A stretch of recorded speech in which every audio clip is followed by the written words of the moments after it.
مسلم شریف کی روایت ہے، حضرت عیاض بن عبادہ رضی اللہ عنہ روایت کرتے ہیں کہ جناب رسول کریم صلی اللہ علیہ وسلم نے ارشاد فرمایا، ان اللہ اوحى الی ان تواضعوا حتى لا يفخر احد على احد ولا يبغي احد على احد۔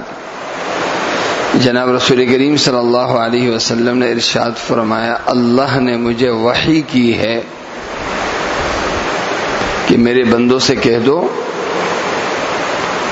کہ جب آپس میں رہیں تو ہر شخص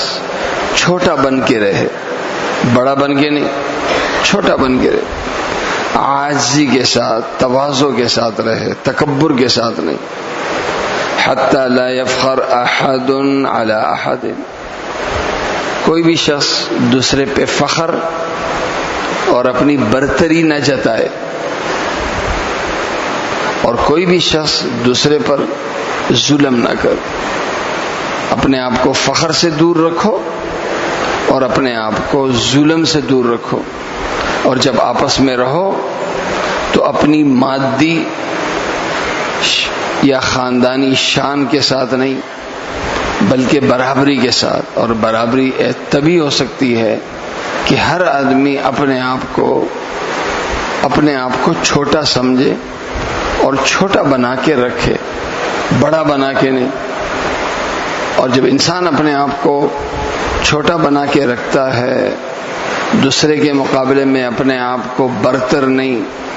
بلکہ دوسرے کے مقابلے میں اپنے آپ کو برابر یا کم سمجھتا ہے،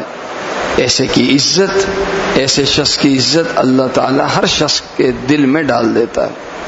لیکن جو بڑا بن کے رہتا ہے، دوسروں کو اپنے سے کمتر سمجھتا ہے، یہ زبردستی والی عزت ہے جو یہ کرا رہا ہے، زبردستی والی حیثیت ہے جو یہ بنا رہا ہے۔ ایسے شخص کے لیے پھر لوگوں کے دل میں محبت نہیں بلکہ نفرت ہوتی ہے، خواہ ظاہر میں لوگ اس کی عزت ہی کیوں نہ کرتے ہوں۔ اللہ تعالیٰ میری اور آپ کی حفاظت فرمائے۔